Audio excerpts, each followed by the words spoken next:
So అయితే last సీజన్లో spy and span 2 batches ఉన్నాయి. మీరేంటంటే ఏ బ్యాచ్కి సంబంధం లేకుండా మీరు సోలోగా ఆడుకున్నారు.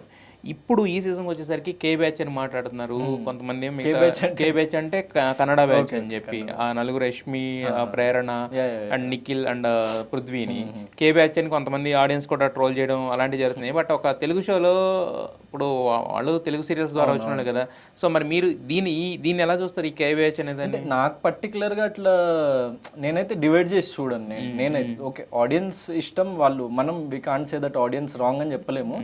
సో నాకు ఎవరైనా కాంపిటీషన్, తెలుగుడైనా కన్నడ పర్సన్ అయినా ఎవరైనా కాంపిటీషన్ లా చూస్తే నేను అక్కడికి వెళ్ళిన అంతవరకే చూస్తా తప్ప తెలుగు అది ఆ ప్రాంతీయవాదం అయితే నాకు లేదు, నాకు పర్సనల్గా.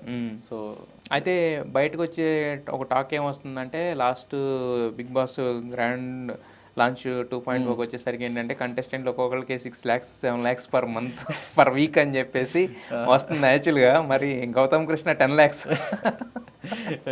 ఇంకా అది వేసేవాళ్ళు వేస్తూనే ఉంటారు, ఎగ్జాజరేట్ చేసి థంబ్నెయిల్స్ కోసం అట్లా వేస్తూనే ఉంటారు.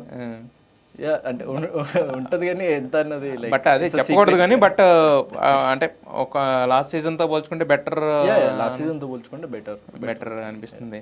సో ఇప్పుడు వరకు అంటే మీరు ఇంతకుముందు టాప్ 5 అడిగినా ఎవరైనా కూడా నేను కూడా వెళ్తున్నాను కానీ అన్న థాట్లో మీరు చెప్తున్నారు.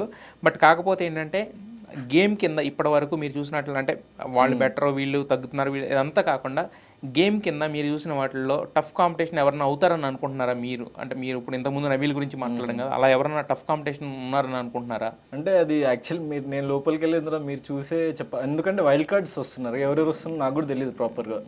So might be wild card వాళ్ళు కాంపిటీషన్ అవ్వచ్చు, లోపల ఉన్న వాళ్ళు కాంపిటీషన్ అవ్వచ్చు. నేను అసలు టాప్ 5 గురించి మాట్లాడలే, ఆ టాప్ 5 డిసైడ్ చేయడానికి నాకు ప్రస్తుతం ఉన్న వాళ్ళు అయితే నా పర్స్పెక్టివ్ కూడా ఆడియన్స్ లాగానే ఫ్లక్చువేట్ అవుతుంది. అంటే ఒక పర్సన్ మీద ఇతనే కాంపిటీషన్ అవుతాడు, ఇతనే ముందు వరకు వెళ్ళగలుగుతాడు అని ఇంకా నేనైతే గేజ్ చేయలేకపోతున్నా ఇప్పుడున్న కంటెస్టెంట్స్లో.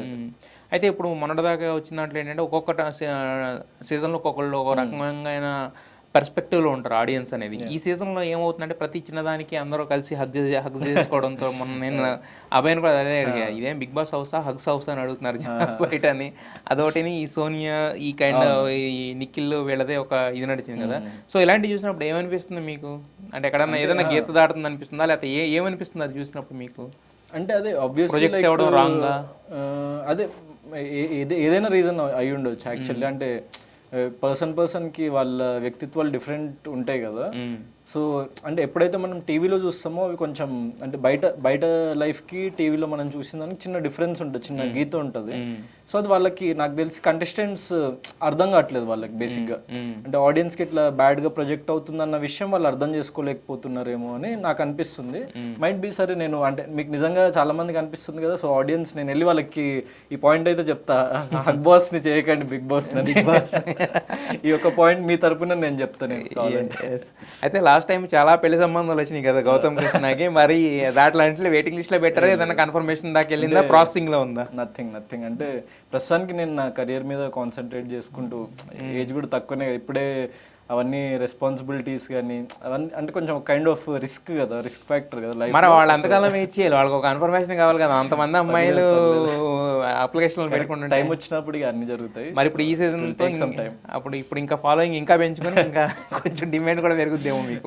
ఏం లేదు ఇప్పుడైతే, నాకు ఇంకో 3-4 years వరకు కూడా ఆలోచన లేదు. మరి నెక్స్ట్ ప్రాజెక్ట్స్ ఏమన్నా ఓకే చేశారా, లేదంటే ఇప్పుడు సోలోగా అయిన ఫిల్మ్ మాత్రం like completely it's done. And అందుకే నేను వెళ్ళడానికి గుడ్ రీజన్, నా పార్ట్ మొత్తం ఎవ్రీథింగ్. సో నా సైడ్ నుంచి నేను చేయగలిగిందంతా నేను దానికి చేసిన. So at the same time like దాన్ని బయటికి తీసుకొచ్చే ఎవ్రీథింగ్ మంచిగా సెటప్ చేసుకొని లైక్ వెళ్తున్నా అనమాట. సో నేను బయటకు వచ్చిన తర్వాత లైక్ అది రిలీజ్ చేద్దామని చెప్పేసి ప్లాన్. ఎందుకంటే నాకు ఒక 2-3 months మధ్యలో ఇప్పుడు టైం దొరికింది. So at the same time అంటే నేను లాస్ట్ టైం ఇప్పుడు ఫర్ ఎగ్జాంపుల్ నేను బిగ్ బాస్ సీజన్ 7కి ముందు ఎవరికి తెలియదు యాక్చువల్లీ. సో అక్కడ వచ్చిన వాళ్ళందరూ పెద్ద మూవీస్ చేసిన ఫ్యూ పీపుల్ వచ్చారు. And mostly 90% of the contestants were like సీరియల్స్లో పాపులారిటీ ఉన్న వాళ్ళు, ఆల్రెడీ ఫ్యాన్ బేస్తో వచ్చిండ్రు. సో నాకేంటంటే అదే ఒక ప్లాట్ఫామ్ అయ్యి అక్కడ నుంచి నాకు ఫ్యాన్ బేస్ వచ్చింది. అండ్ నేను ఇక చాలా ఇప్పుడున్న ఏజ్కి దానికి నేను ఇంకోసారి రిస్క్ తీసుకోవచ్చు, పర్లేదు. ఎందుకంటే నన్ను సెలెక్ట్ చేసి నాకు ఒక ప్లాట్ఫామ్ ఇచ్చిన వాళ్ళు మళ్ళీ నా నీడ్ వాళ్ళు ఫీల్ అయ్యి నన్ను పిలుస్తున్నారు కాబట్టి నేను I was happy for that. అంటే లైక్ వాళ్ళు మళ్ళీ ఒకసారి నన్ను కన్సిడర్ చేసి నేను వస్తే బాగుంటుంది అని చెప్పేసి వాళ్ళు ఫీల్ అయిన that it self is achievement for me. ఎందుకంటే సెకండ్ టైం కూడా వాళ్ళు నన్ను కన్సిడర్, ఎందుకంటే సీజన్ 7 నుంచి లైక్ ఒక నేను కాకుండా ఇంకో ఇద్దరు వస్తుండ్రు, అది తెలుస్తుంది ఆబ్వియస్లీ.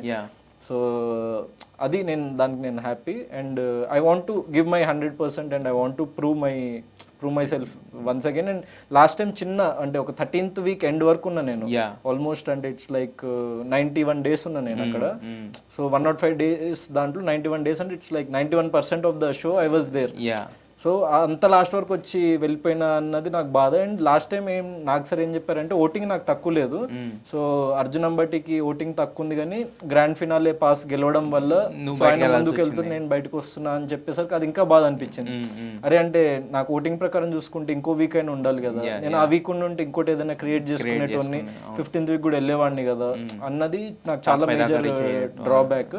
సో వాళ్ళే కన్సిడర్ చేసి పిలిచిండ్రు కాబట్టి ఈసారి ఇంకా 100% నేను టాప్ 5 కాదు 100% I want to give my self and win అవ్వాలి ఈసారి, ఎట్లాగైనా విన్ అవ్వాలన్న ఆ పట్టుదలతో ఆడతాను అనమాట, డైవర్ట్